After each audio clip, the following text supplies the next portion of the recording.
ఇవన్నీ కూడా ఎందుకు నేను చెప్తా ఉన్నాను అని అంటే, ఈరోజు కష్టాలు అనేటివి వస్తాయి.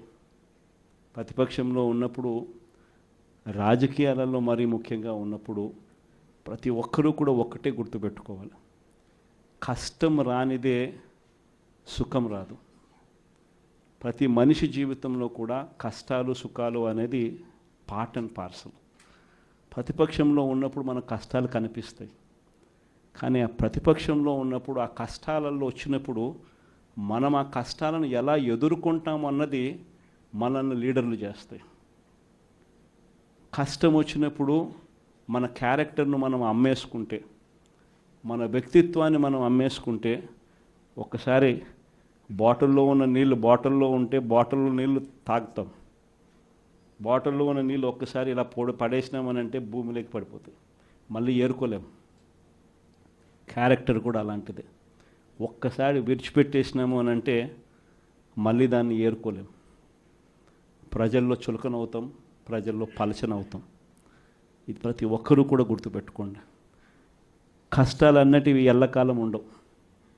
ఎవరికి ఏ కష్టం వచ్చినా కూడా నా కథ గుర్తు తెచ్చుకోండి. 16 నెలలు నన్ను జైల్లో పెట్టినారు.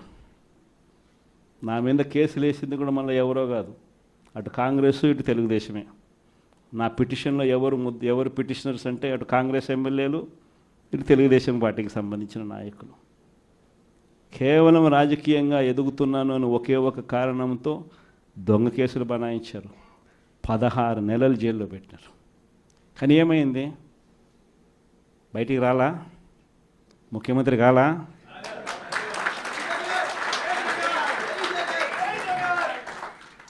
ప్రతి ఒక్కరు ఇది గుర్తుపెట్టుకోండి.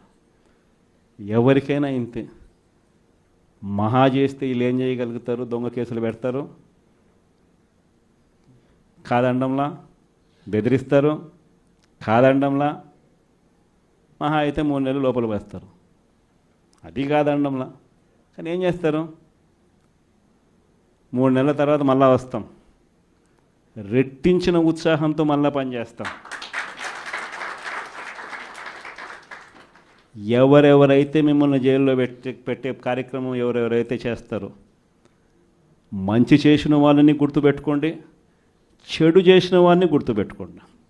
ఇద్దరిని గుర్తుపెట్టుకోమని చెప్తాను. ఊరికే చూస్తూ ఊరుకోం. వైఎస్ఆర్ కాంగ్రెస్ పార్టీ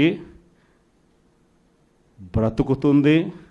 వైఎస్ఆర్ కాంగ్రెస్ పార్టీ ఈ రాష్ట్రాన్ని ఏలుతుంది అని కూడా ఈ సందర్భంగా చెప్తాను.